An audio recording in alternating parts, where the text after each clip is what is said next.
Howdy folks, my name is Gareth B Graham and you are watching Dusty TV.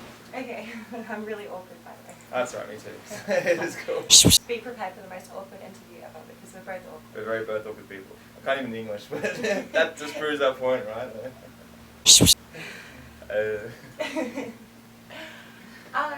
Thank you so much for being here. Thank you for coming to Airlie. My pleasure, it's been great. Yeah. It's been a bit of an experience, but yeah, a bit of an eye-opener, so yeah. It's a good town, hey. It's fun. Yeah. It's fun, Yeah, party town. Very much a party town, yeah. I kind of, didn't expect any of that, because I've been to some party places, but that was the wildest I've seen in a while. Yeah.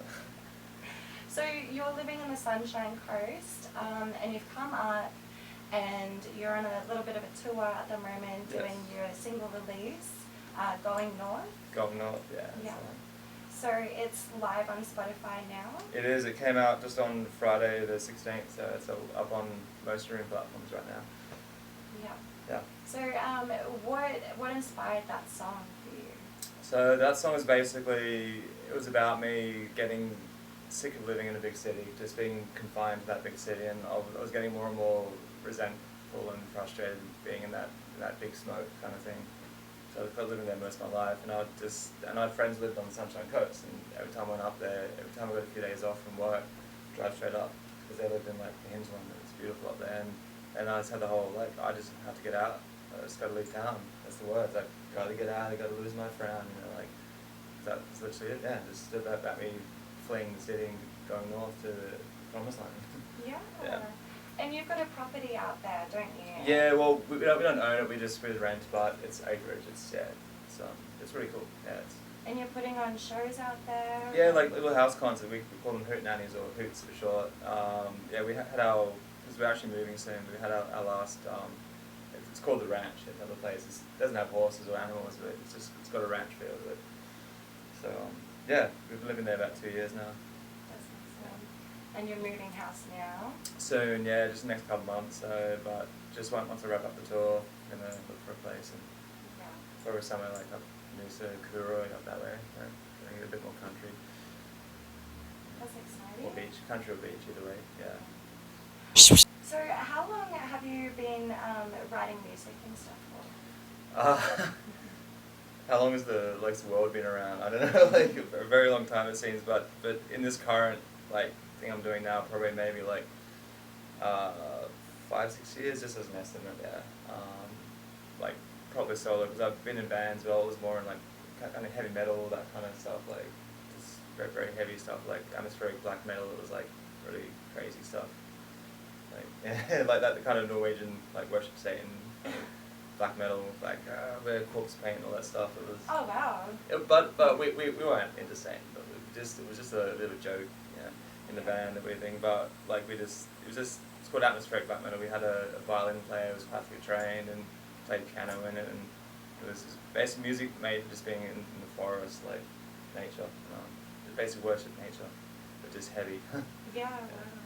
That sounds quite an instrument to have in a heavy metal band as well as a violin. It's great, because it's especially someone who's so talented as our violinist was. She's classically trained in her masters and everything, so she was and basically you didn't have to tell her anything. She'd just be like, okay, this is the song, and she's like, oh, what about this? And I'm like, yeah, just play that. Didn't have to tell her anything.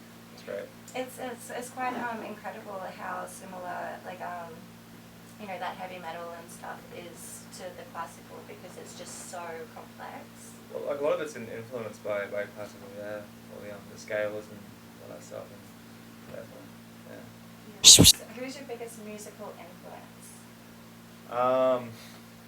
So I have a few, but at the moment, currently for this project, so more the kind of singer-songwriters of the 60s, 70s, so people like Townes Van Zant's probably one of my favorites, Jackson Browne, kind of a bit more country-ish, but then you get bands like Allman Brothers, Lynyrd Skynyrd, Free, a band from England, great blues rock band, and Eagles, been into Eagles since I was a little kid, and Dad used to listen to blues music when I was young, so people like Robert Cray, and one of my current blues gods is Joe Bonamassa. Got to see him last year at Blues Fest. epic. And I'm actually doing like a little mentor program with him soon to pick up my like blues playing. So it's fun, man. So you've got your own independent record label that you're trying to get off the ground. What's it called? Tell us about that. Okay, so it's called Ranch Records, and I've been doing it ever since I moved to the coast, so probably like 3 years now.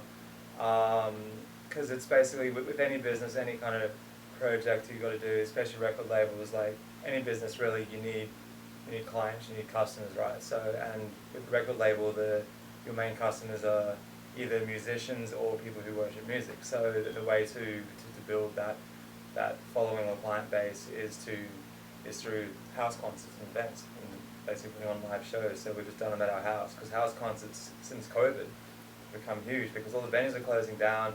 Where the fuck do we play music? And it's like, let's just do it in our house. So we had little house concerts, and we started them.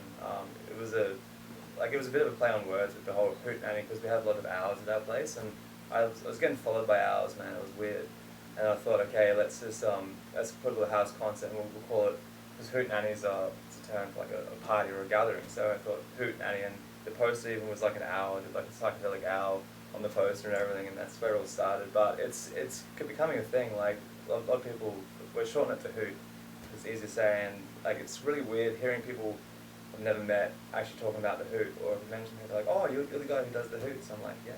How'd you know? Like, because it's like, it's getting out there a bit. It's become bigger than I imagined it would, which has been like, it's really humbling that the people actually, when you have this idea and people actually believe in it so much, it's really cool. And so yeah, like even though we're moving the house, we're going different thing, but I'm still going to keep the name Hoot Nanny.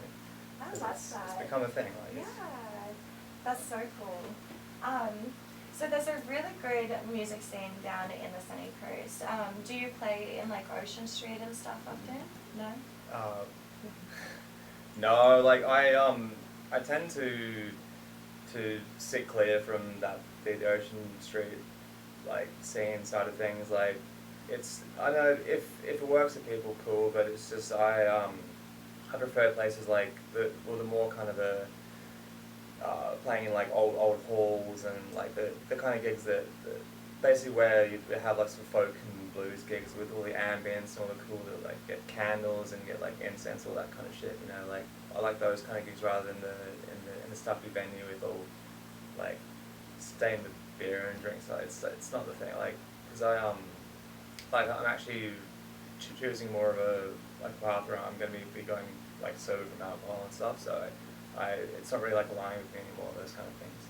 Yeah. But that kind of environment. That's why Ellie was a bit of a shock to me, because right here I'm trying to sort of give up drinking, I'm out here, and it's just like, it's fucking wild, man. So you came to open mic night at Lola's with us, and you co-hosted with us. It was awesome. It was good to see you get up and play, and your friend. Meg? Yeah. And she got up and sung, and yeah, it was such a good night. What is it? Yeah. What was the highlight for you of that night?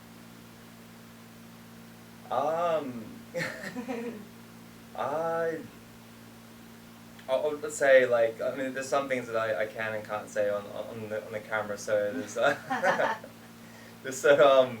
there were some parts which were definitely a highlight towards the end of the night, but I don't know. It was just, I think for me, just in general, it was that like it was a pretty crazy night, like seeing both the light and dark sides of like life in one night. Basically, seeing some heavy stuff and some really happy and light stuff, but just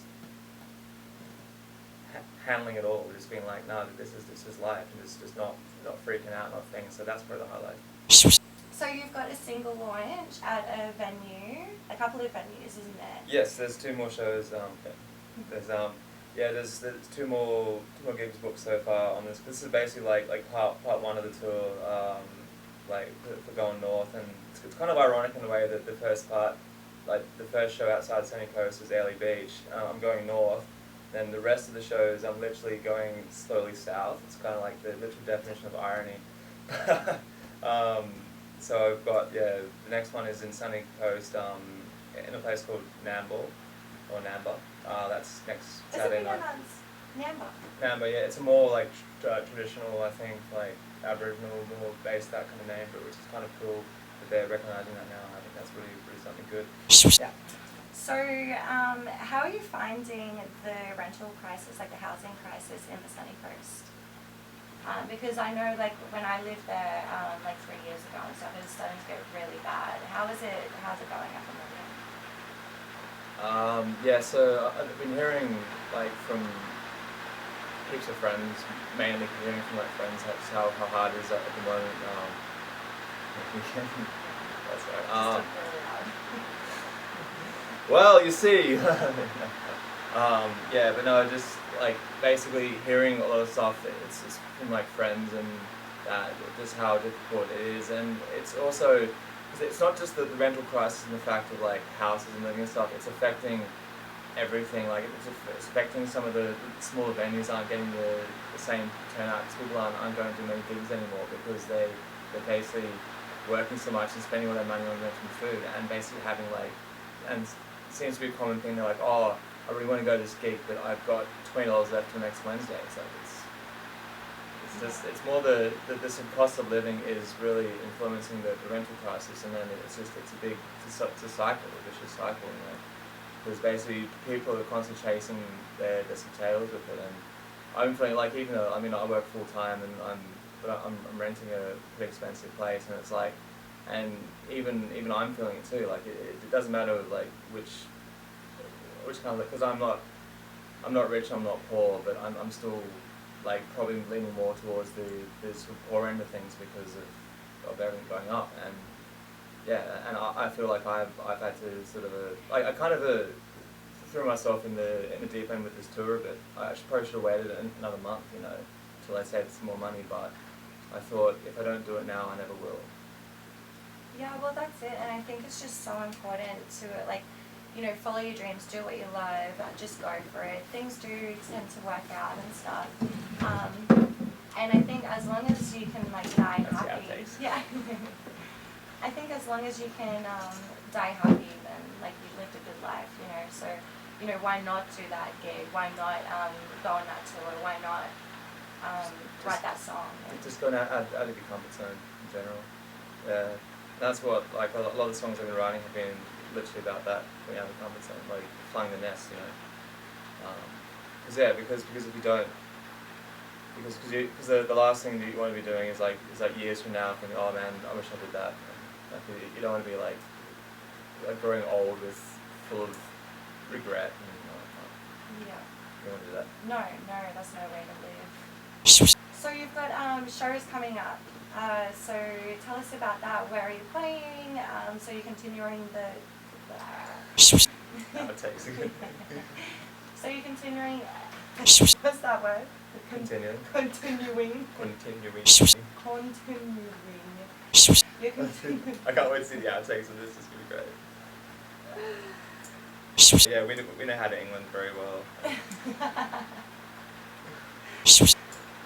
Tell us, where are you playing? What are you doing? The single release tour continues. See, I avoided. Continues. We got it. Yes. We got it. All right. So I've got the next gig on the tour is down in Sunshine Coast in Nambour. It's at like a little sort of hall right in the main street of Nambour. It's actually like a sort of dance. It doubles as like a sort of dance studio space where they do a lot of like dance lessons. I was pretty tempted to do belly dancing, but I thought, no, I should probably focus on music for now. But it's a really cool space. It's that like I was talking about before, like with the whole like lots of like fairy lights and the candles, and it's BYO as well. Like it sucks if someone's given up alcohol, but I can bring my own like water, so it's great. Yeah, so that's on next weekend, the 24th, and then the week after in Brisbane with the full band. So you've got like a full band. What was it? Constellation? Constellation band, just Yeah. there. Yeah. That's awesome. So tell us, what kind of music do you guys play? It's like very like bluesy, isn't it? Yeah. So the Constellation band, basically it's a hand-picked. So like basically the musicians, the cream of the crop of the local musicians that I really wanted to, who I had jammed with before at just house parties and like when we had kick-ons from gigs and stuff, enough jamming, and basically I knew who I wanted to sort of jam with on this, and I was just really stoked that they wanted to as well. And so the Constellation Band, we had our first gig actually about a week ago at the house concert. It was really fun, but we just want to get out there and play more. So, but yeah, it is more kind of blues, like just blues, southern rocky kind of style, but maybe a little bit towards country, like Johnny Cash kind of style sometimes too.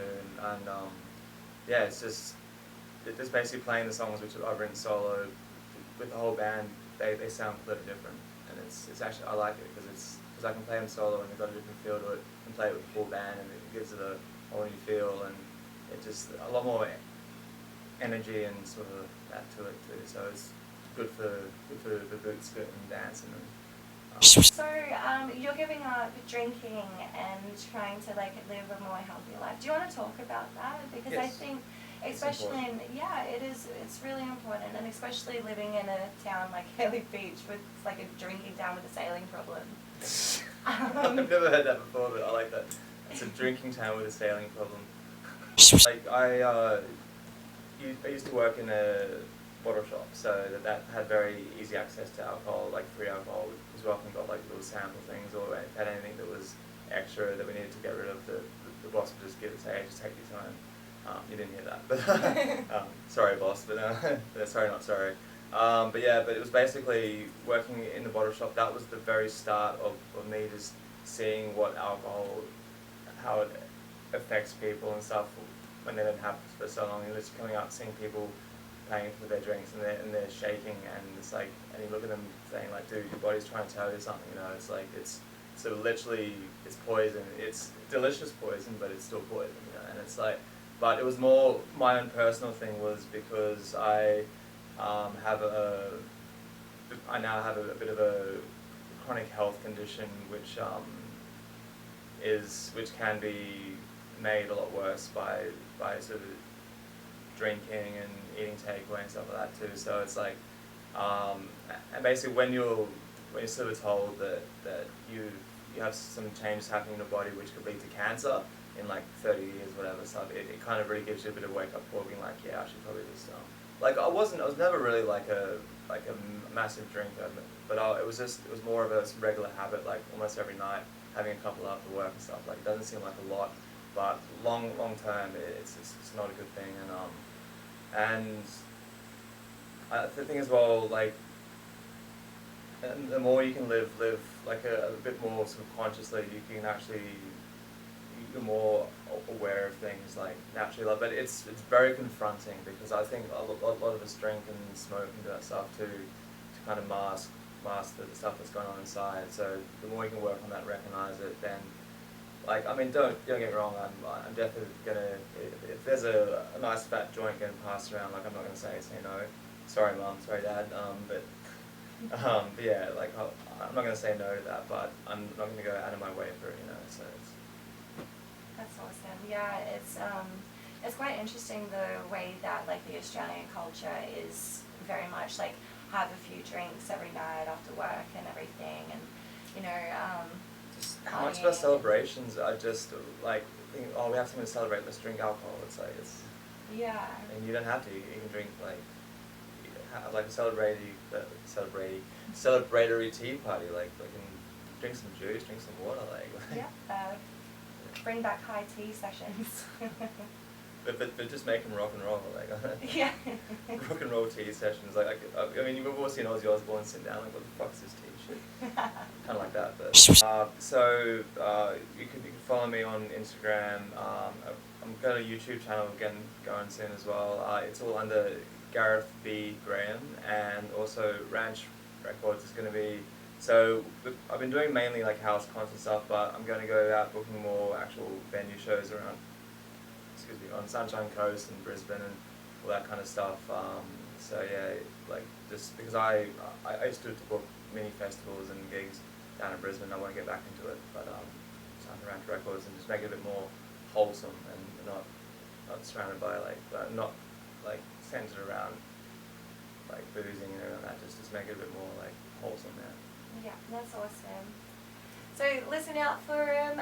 He's on Spotify. You can go check out his latest song, Going North, and share the love where you can.